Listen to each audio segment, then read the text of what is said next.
ठाण्याजवळच कळवा खारेगाव या ठिकाणी भले मोठे झाड पडून 2 जण जखमी झालेले आहेत। पाहू शकतात पहाटेचीच वेळ आहेत आणि या ठिकाणी भले मोठे झाड जे ते पिंपळाचं आहे आणि या ठिकाणी दुचाकी स्वार जे ते कामावरती जात असताना या ठिकाणी त्या झाडाच्या खाली आले। ते दोघंही आता जखमी झाल्यामुळे त्यांना जवळच्या कळवा रुग्णालयामध्ये दाखल करण्यात आले आहेत। त्यांच्यावरती उपचार सुरू करण्यात आलेले आहेत। पाहायला गेले तर या ठिकाणी आता आपत्ती व्यवस्थापन टीम असेल, अग्निशमन यंत्रणा असेल, महापालिकेची टीम या ठिकाणी येऊन आता हे झाड कापून छाटून या बाजूला करण्याचं काम सुरू करण्यात आलेलं आहे। पूर्णतः हा रस्ता जो आहे तो खारेगावचा रस्ता हा ठिकाणी बंद ठेवण्यात आलेला आहे।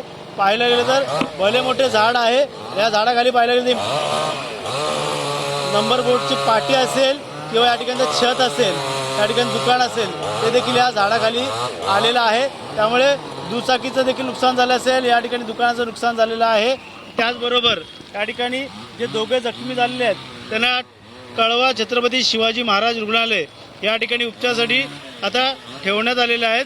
पाहायला गेलं तर ठाणे महानगरपालिका क्षेत्रामध्ये विविध ठिकाणी झाड पडण्याची घटना आपण पाहत आहोत। एकूण 50 झाडं आतापर्यंत ठाणे शहरामध्ये गेल्या 4 दिवसामध्ये पडलेली आहेत आणि त्यातच अनेक वाहनांचं देखील नुकसान झालेलं आहे आणि महानगरपालिकेच्या वतीने अनेक ठिकाणी झाडं छाटणी करण्याचं काम सुरू करण्यात आलेलं आहे।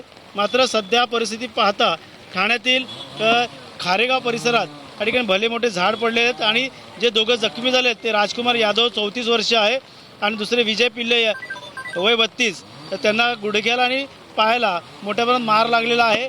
याच ठिकाणी आता पाहायला गेलं तर ठाणे महानगरपालिकेच्या वतीने ज्या ज्या ठिकाणी झाडं पडतात त्या ठिकाणी ताबडतोब आपत्ती व्यवस्थापनाची टीम, अग्निशमन महानगरपालिकेची टीम पोहोचून त्या ठिकाणी झाडं बाजूला करण्याचं काम सुरू झालेलं आहे। आज रेड अलर्ट देण्यात आलेला आहे आणि रेड अलर्टमुळे इतर भागात देखील पाणी साचण्याची शक्यता वर्तवली जाते। त्यामुळे ठाणे महानगरपालिका देखील सज्ज झाली असली तरी पावसामुळे ठाण्यामध्ये विविध ठिकाणी झाडं पडण्याची घटना घडत आहे। 2 जण जखमी झाले असून त्यांच्यावरती उपचार कळवा रुग्णालयामध्ये सुरू करण्यात आलेले आहेत। कॅमेरा अथर्वसह गणेश सुराट, TV9 मराठी, कळवा, ठाणे।